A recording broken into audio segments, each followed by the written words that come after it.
خطابت کی اصطلاحی تعریف: ما فی الضمیر زبان کے اعجاز کے ساتھ سامعین کی طرف منتقل کرنا، یہ خطابت کی اصطلاحی تعریف ہے۔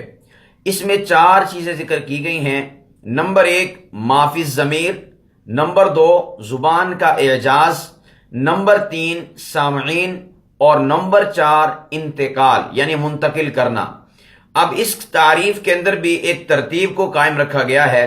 سب سے پہلے جو خطیب ہے اس کے دل میں، اس کے دماغ میں کچھ ہوگا، مطالعہ ہوگا، مواد ہوگا، احساسات ہوں گے، جذبات ہوں گے، خیالات ہوں گے، جو بھی اس نے آگے لوگوں کی طرف منتقل کرنا ہے، وہ ساری کی ساری چیزیں سب سے پہلے ایک خطیب میں مجتمع ہوں گی۔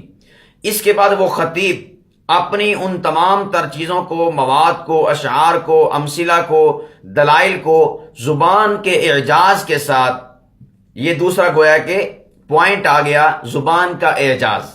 اب یہاں پر زبان کا جو اعجاز ذکر کیا گیا ہے، یہ گویا کہ یہاں پر ایک خاص قید کا فائدہ دے رہا ہے۔ اب دیکھیں، اظہار ما فی الضمیر یہ تو ہر کوئی کرتا ہے، اور سامعین بھی لوگوں کے سامنے ہوتے ہیں، خواہ ایک سامع ہو خواہ 2 سامع ہوں، اور اسی طرح وہ منتقل بھی کرتا ہے۔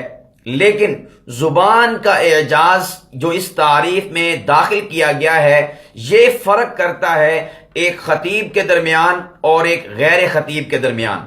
تو ایک ہے کہ عام طرح سے بات کرنا، اور دوسرا یہ ہے کہ خطیبانہ انداز میں بات کرنا۔ اس کو زبان کا اعجاز کہتے ہیں، زبان کا ملکہ کہتے ہیں، زبان کی قدرت کہتے ہیں، زبان کی ندرت کہتے ہیں، زبان کی لطافت کہتے ہیں، زبان کا حسن اور خوبصورتی کہتے ہیں کہ ایک عام بندہ گفتگو کرتا ہے اور دوسرا خطیب گفتگو کرتا ہے، تو دونوں کی گفتگو کے درمیان جو فرق کرنے والی شے ہے وہ اس تعریف کے اندر ذکر کی گئی ہے کہ زبان کا اعجاز، زبان کی قدرت، زبان کا ملکہ۔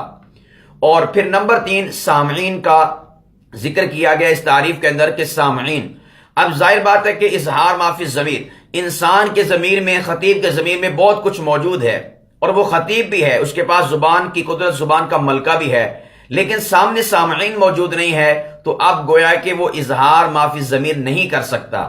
تو تیسری چیز جو ضروری ہے وہ ہے سامعین کا ہونا۔ اس کے بعد جب سامعین موجود ہیں ما فی الضمیر میں، اس کے احساسات بھی ہیں، جذبات بھی ہیں، مواد بھی ہے، سبھی کچھ ہے، زبان کا اعجاز بھی اس کے پاس موجود ہے، اور سامنے سامعین بھی موجود ہیں۔ اب چوتھی چیز رہ گئی ہے کہ اب وہ اپنے اس ما فی الضمیر کو سامعین کی طرف منتقل کرے۔ تو آخر کے اندر انتقال کا ذکر کیا گیا ہے، منتقل کرنے کا ذکر کیا گیا ہے۔ تو اس تعریف کے اندر بھی ایک ترتیب کو قائم رکھا گیا ہے کہ جس ترتیب سے خطیب نے چلنا ہوتا ہے۔ تو خطابت کی تعریف کو دوبارہ سماعت کیجئے گا: ما فی الضمیر، زبان کے اعجاز کے ساتھ سامعین کی طرف منتقل کرنا، یہ خطابت کی تعریف ہے۔